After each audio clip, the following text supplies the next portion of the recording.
Este podcast é uma parceria da Agência Pública com a Rádio Guarda-Chuva. Jornalismo para quem gosta de ouvir.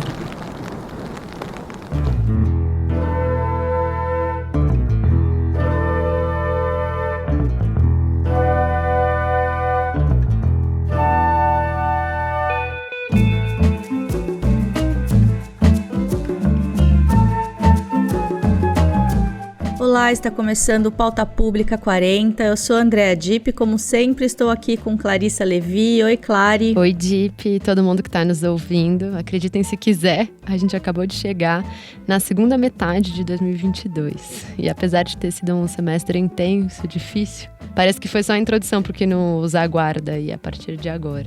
Pois é, vai se criando um clima terrível, como diria Galvão Bueno. E quando eu digo clima, não estou dizendo de maneira metafórica. Afinal, o que antes era chamado de questão ambiental, na verdade é pauta política, social, econômica e até de segurança.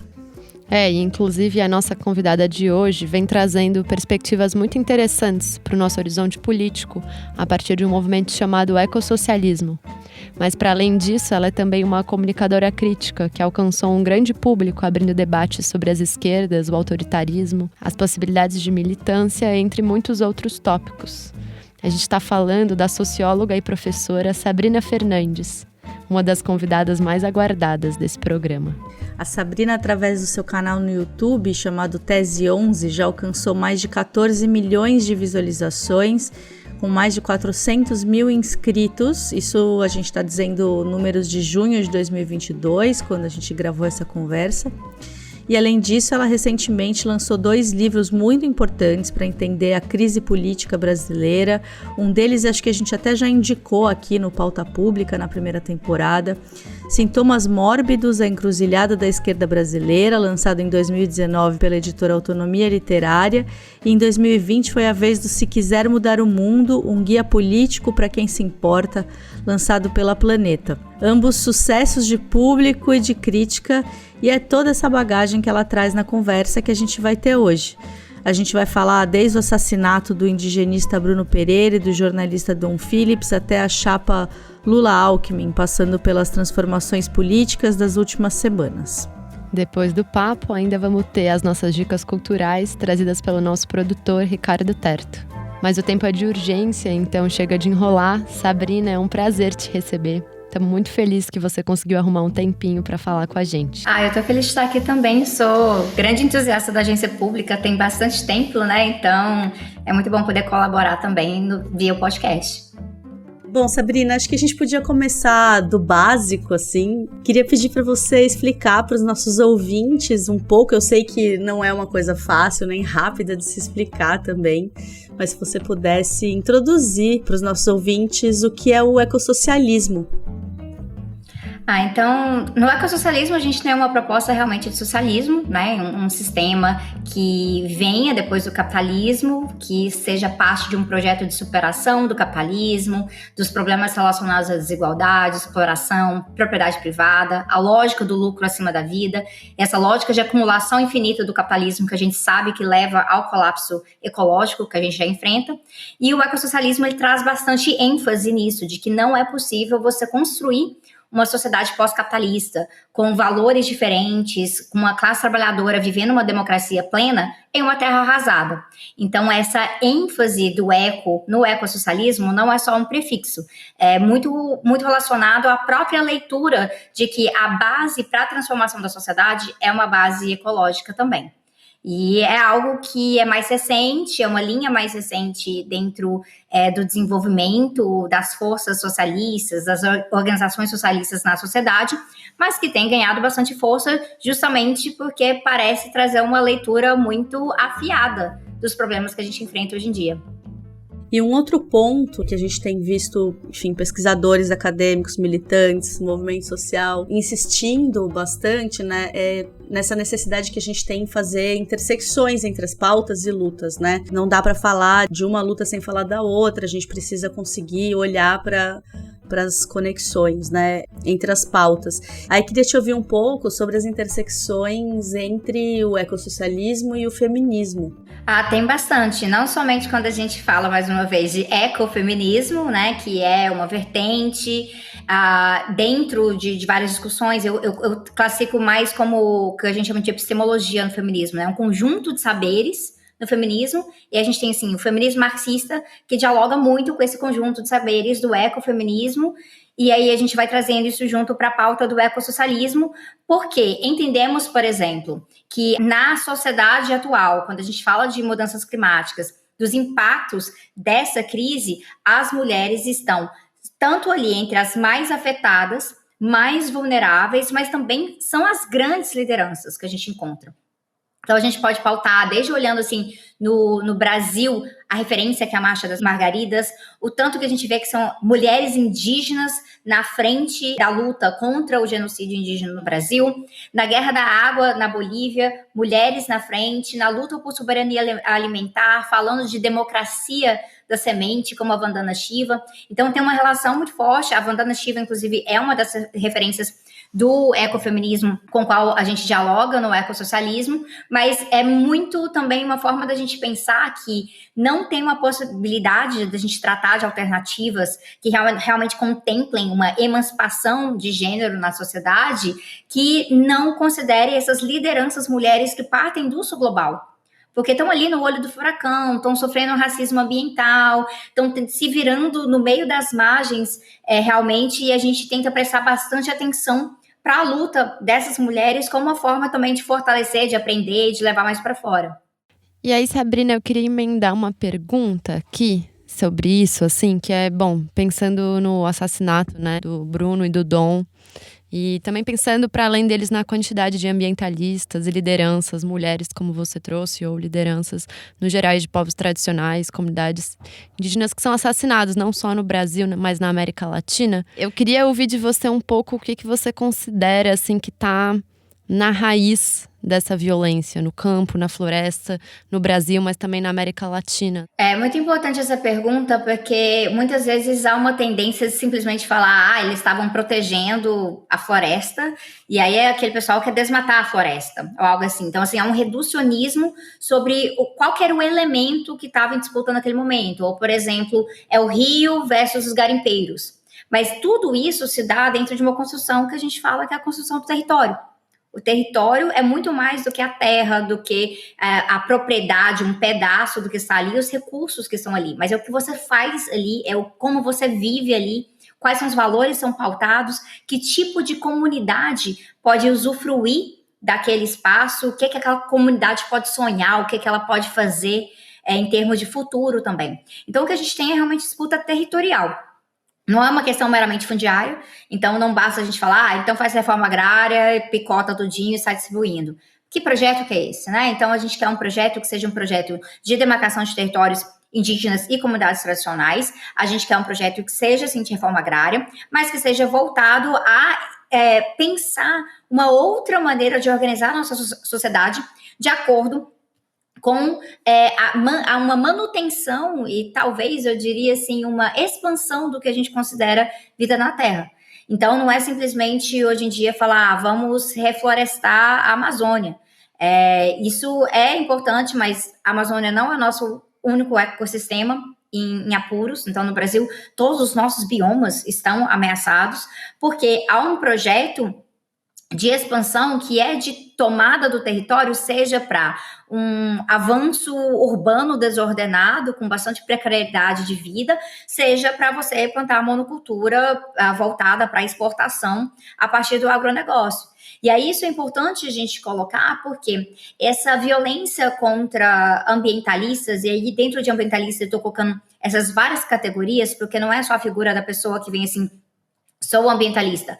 Estou falando das pessoas que fazem um trabalho que é de defender o planeta, defender a Terra, que tem principalmente uma inserção territorial.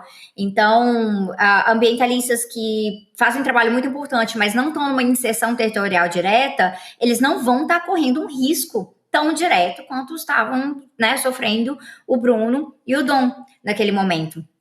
Ou o próprio fator de que você não classifica diretamente uma liderança indígena, geralmente quando uma liderança indígena é assassinada, não se fala um ambientalista foi assassinado. Mas ali a gente está falando dos ambientalistas originais, né? Dos principais, tutores da terra e defensores da terra. E é por isso que eles são os mais assassinados, que são os mais violentados, torturados no Brasil. A violência que passa em região de conflito agrário, então em assentamentos, que são assim, lideranças no cotidiano, até mesmo crianças sofrendo violência ali. E a violência dos povos indígenas, aquilo lá vai reverberar nos demais defensores que atuam na causa como aliados, tentando, muitas vezes, segurar o tranco ali ou propor realmente alternativas. E a América Latina é muito olho do furacão nisso, né? Então, a Colômbia, hoje em dia, é o lugar em que é mais perigoso para ser ambientalista, e a gente espera que tenha uma mudança nesse sentido com os compromissos que vem aí do novo governo da Colômbia, que vai assumir em agosto, esperamos que consiga assumir em agosto, porque o risco de golpe, ele continua, a imprensa está muito ativa, assim, tentando deslegitimar um futuro governo Petro e França, mas, para além disso, o Brasil, quando não estava no número 1, sempre está ali oscilando no top 5, então a gente sabe que a América Latina é pesada nesse sentido, o México também, e é preciso ter um compromisso que não é simplesmente de pensar o território de forma local. O território, ele também é regional. Então, quando a gente pensa a Amazônia, quando a gente pensa os nossos biomas, os biomas não respeitam fronteiras. Os biomas, eles estão ali para além das fronteiras. Então, a gente tem que ter um nível de articulação entre movimentos, de atuação, de campanhas, que também seja para além dos espaços de conflitos específicos. Você participa de um grupo internacional de estudos sobre autoritarismo, né, e contra-estratégias, que é o IRGAC, da Fundação Rosa Luxemburg. E aí eu queria saber um pouco que conexões, padrões, repetições, né, traduções de discursos, enfim, vocês têm visto entre esses países com governos autoritários no mundo, assim, o que a gente tem de parecido hoje acontecendo, tanto nessa repetição de discurso quanto nessa repetição da própria violência? Eu acho que uma coisa que é bem gritante logo de começo são pautas relacionadas ao conservadorismo e o uso de pânicos morais. Então, isso está presente em praticamente todos os casos que a gente encontra. Então, é um discurso que é antifeminista, é um discurso que é racista, um discurso LGBTfóbico. Você atuar com ferramentas de pânico moral para realmente impor medo na sociedade, para que seja mais maleável, mais fácil até mesmo de manipular a opinião pública, em relação a coisas que seriam uma ameaça à família, uma ameaça às crianças. Então, quando eles mobilizam, por exemplo, a guerra às drogas, que é algo que foi muito presente no governo do Duterte, nas Filipinas, né?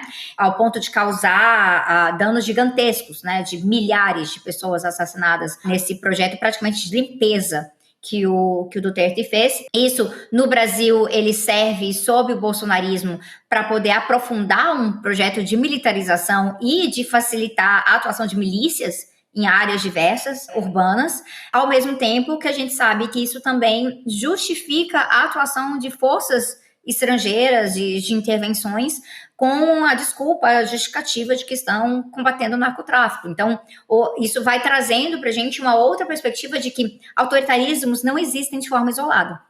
Então, a gente vê, sim, esses paralelos, mas não é simplesmente uma coisa de, fulano está copiando ciclano.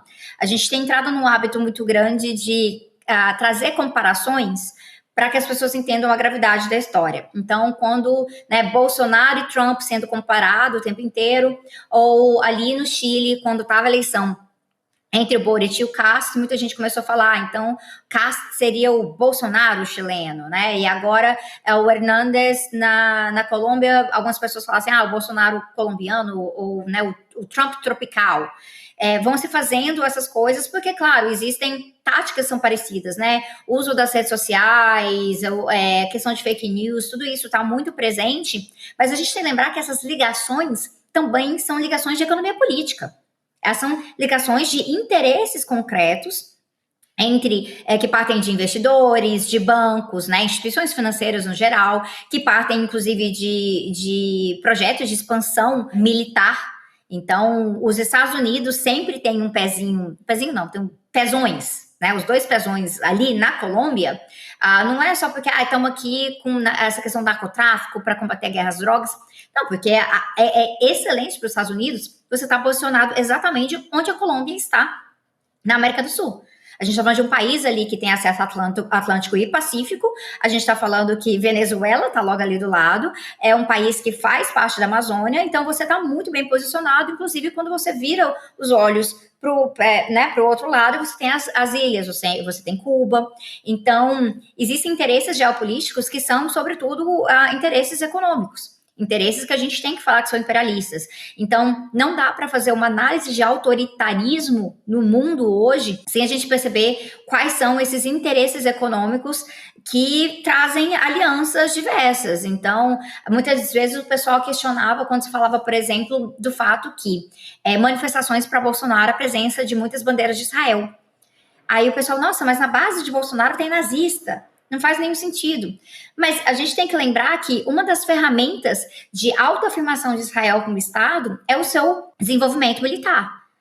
A sua inovação militar, né? Israel manda armas para feiras militares, né? Mostrando a sua capacidade. Isso é de grande atração para outros governos autoritários também.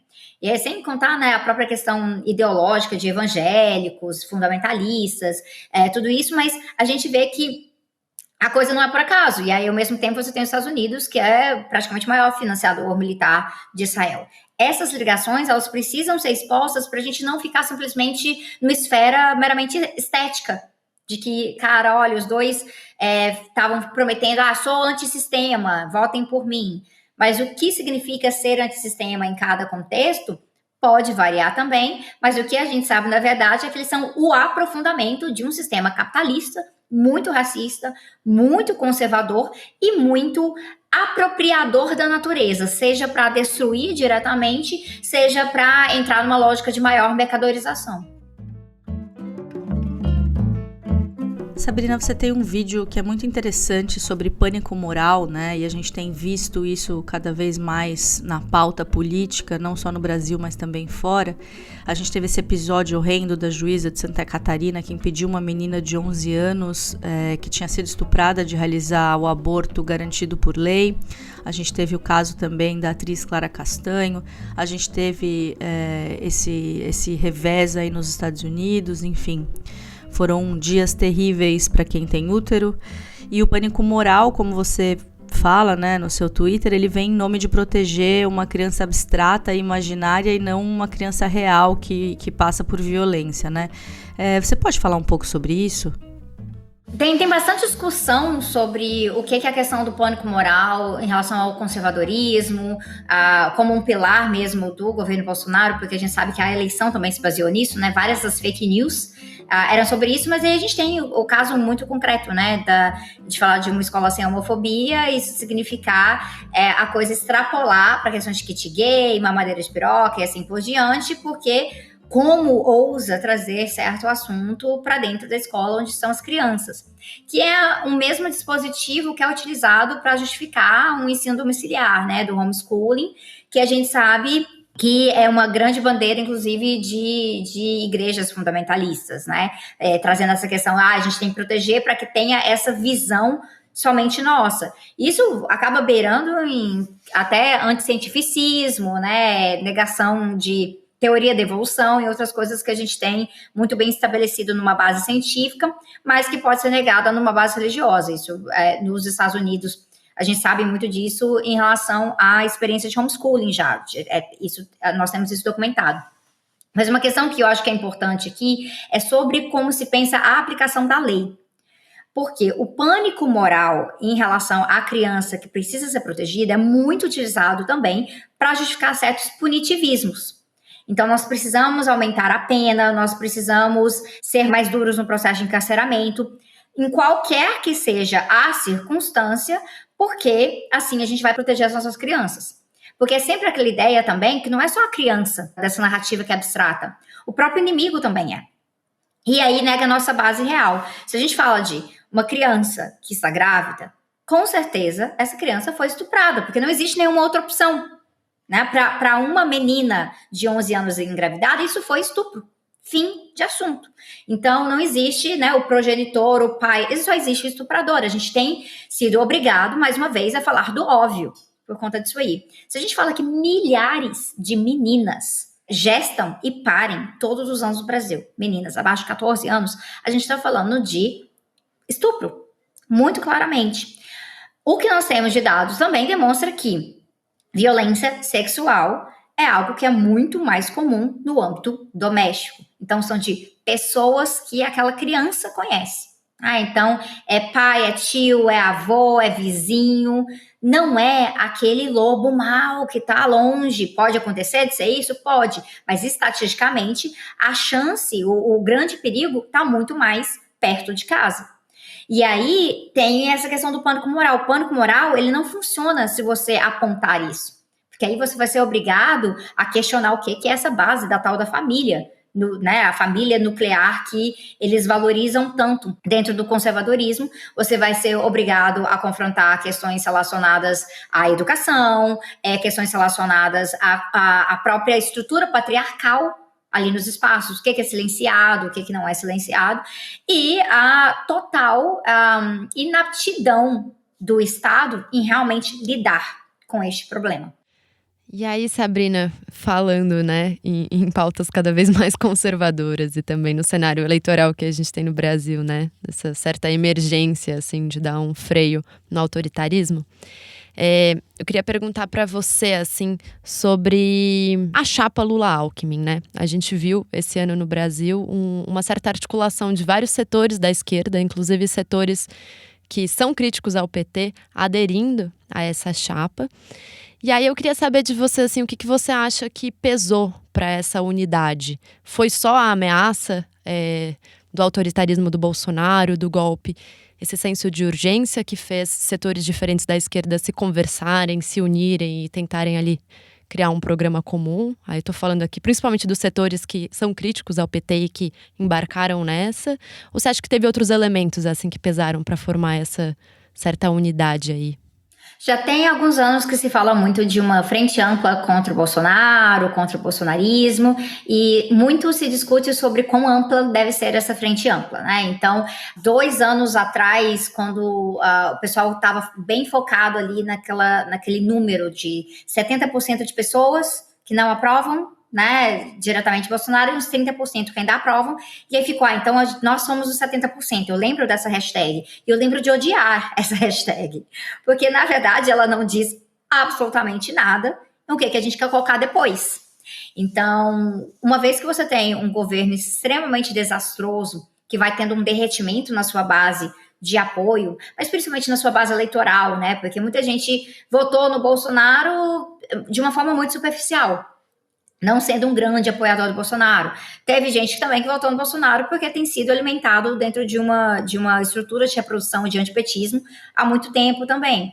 Mas você tem esses 70%, e aí se você sair perguntando para todo mundo o que todo mundo quer lugar, você vai ter enormes divergências. E é isso que está posto hoje, quando a gente volta a falar de eleição, quando a gente fala de 2022, outubro, a gente está falando de projeto.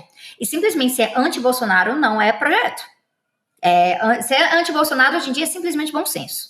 Bom senso. Basta ter um pouquinho de bom senso.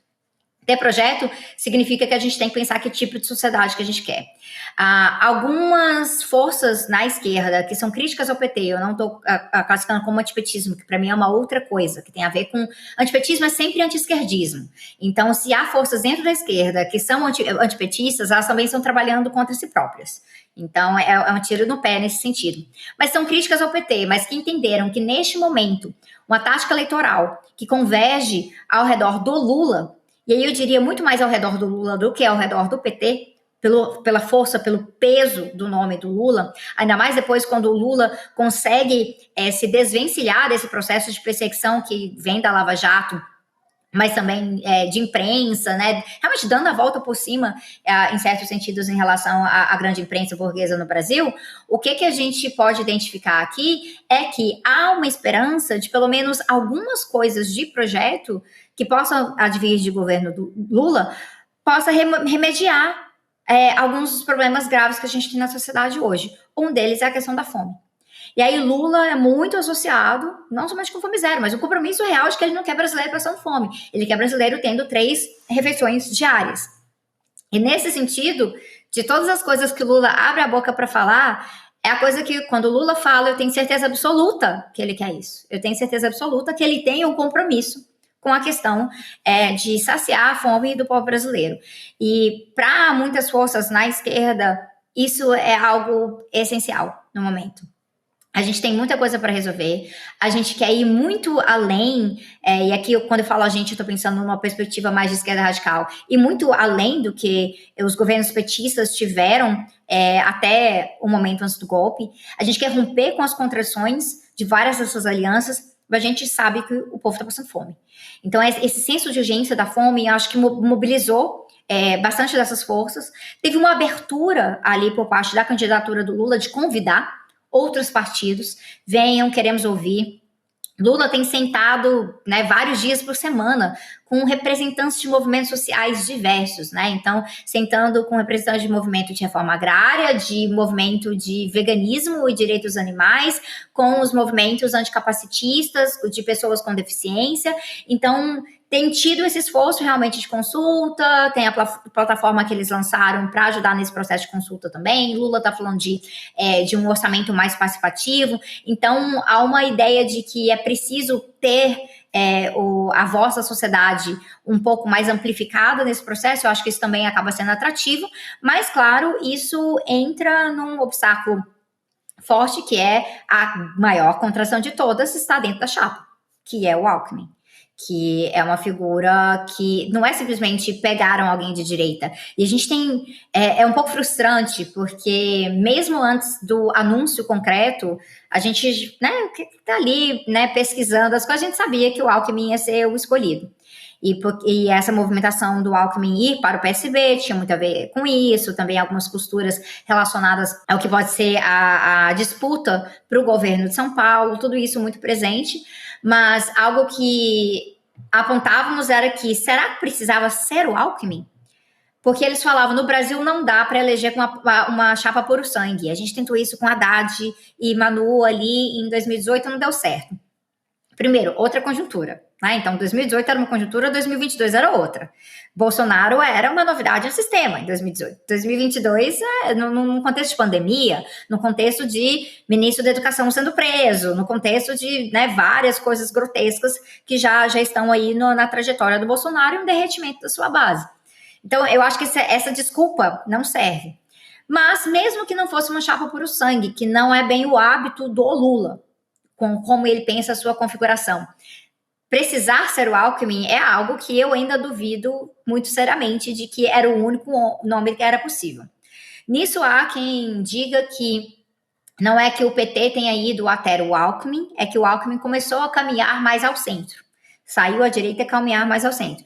Grandíssimas dúvidas sobre isso também, porque a gente sabe que não há uma evidência concreta antes de se assumir essa chapa de que Alckmin estava defendendo outras pautas, que fossem pautas um pouco mais centristas ou progressistas. Então, simplesmente falar que agora ele está defendendo isso porque agora ele está na chapa, é algo que é muito mais formal na nossa análise do que uma questão de conteúdo. Então, isso é um dos elementos que deixa muita gente com o pé atrás. Eu sou uma dessas pessoas que eu acho que eu vou falar mal e reclamar e criticar a presença do Alckmin nessa chapa até o resto dos meus dias. Mas eu entendo que há um esforço muito interessante de articulação das forças de esquerda para pensar um projeto que é diferente, compromissos que já estão sendo feitos pela campanha que são superiores a coisas que Lula falava lá em 2022, por exemplo. Então, já falando da própria questão ambiental, até porque se você não trata a pauta ambiental com muita seriedade hoje, você não está sendo um bom opositor a Bolsonaro. Mas aí onde que está algo que a gente pode explorar como um ponto aí de agregar pessoas de campos diferentes, é falar que, olha, tá trazendo muita gente, mas quem tem legitimidade real nessa história aqui é a esquerda. Porque é a esquerda que comprou a briga quando veio o golpe, né? Claro, com as suas exceções, mas comprou a briga em relação ao golpe, comprou a briga em relação ao Lula livre, não foi Alckmin. Né? Não foram esses partidos mais do centro que estão ali para fazer essa negociação de governabilidade com a qual o Lula está acostumado a articular, mas muitas vezes, vários daqueles ali, na verdade, estavam juntos no processo do golpe. E o que eu diria que já deve ser uma lição logo de antemão é que o que nós temos aqui é um contexto de alianças que não são doces, elas são amargas, algumas mais amplas do que eu diria necessário. Realmente, eu ainda estou esperando evidências que me provem o contrário de que era necessário o nome do Alckmin, de que era necessário buscar alguém que tem um nome super sujo de corrupção, inclusive, porque se uma das coisas que é utilizada, né, ali contra o Lula, contra o PT, é justamente um discurso moralista anticorrupção, colocar o Alckmin ali não resolve nada nisso aí, mas que isso significa que a gente tem que ficar muito alerta. Então, se há, né, uma possibilidade de vitória, isso, na minha perspectiva, deve ser construído o mais amplamente possível. Isso não significa andar junto com essas pessoas. Então, essa amplitude, ela pode ser interessante para tirar o Bolsonaro, mas para implementar um projeto que tem sido apresentado até então, tem que ser um projeto que vai ter que decepcionar e desafiar pessoas que estão compondo essa aliança hoje. Aí eu quero ver se a galera vai ter coragem para isso. Joia. Poxa, Sabrina, muito obrigada por vir aqui no Pauta Pública e a gente te espera mais vezes. Eu que agradeço, gente. Contem comigo aí pra gente estar construindo possibilidades da gente, né, não só de trazer contra-narrativas, mas outras narrativas que auxiliam projetos de poder popular também, né? Então, estamos juntos nisso aí. Obrigada.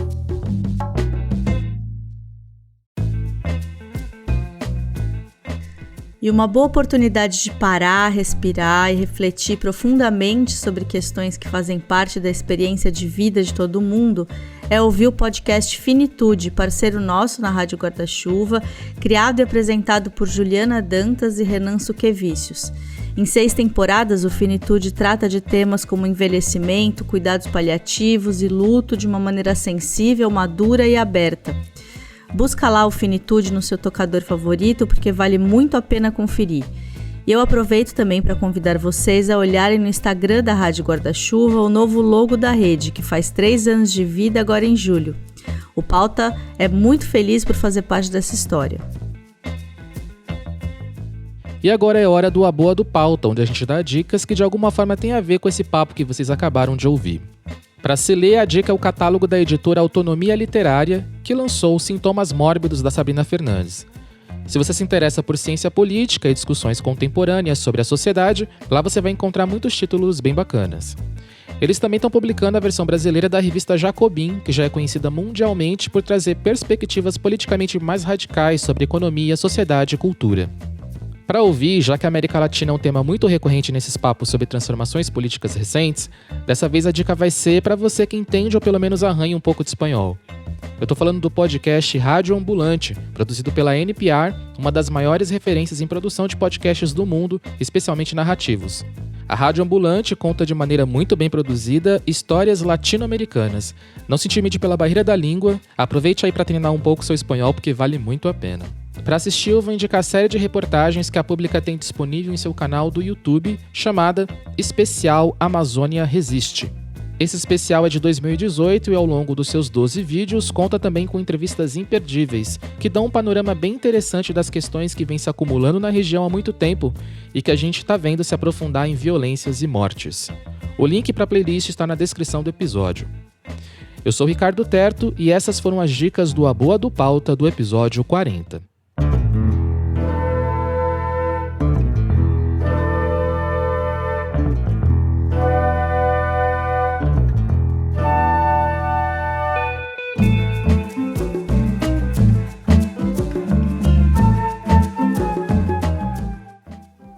Bom, então é isso, gente. Depois dessas dicas para ler, ouvir e assistir e talvez ficar um pouco mais otimista ou ainda mais pessimista com a nossa realidade do Brasil de 2022, esse episódio do Pauta Pública está chegando no fim. Queria agradecer todo mundo que está curtindo, inclusive recomendando aí o Pauta Pública.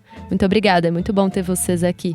E como sempre, né, a gente pede para vocês darem 5 estrelas na Apple e no Spotify para ajudarem a gente a chegar em mais gente, em mais ouvidos e avisar que em 15 dias estamos de volta. Um abraço e até lá.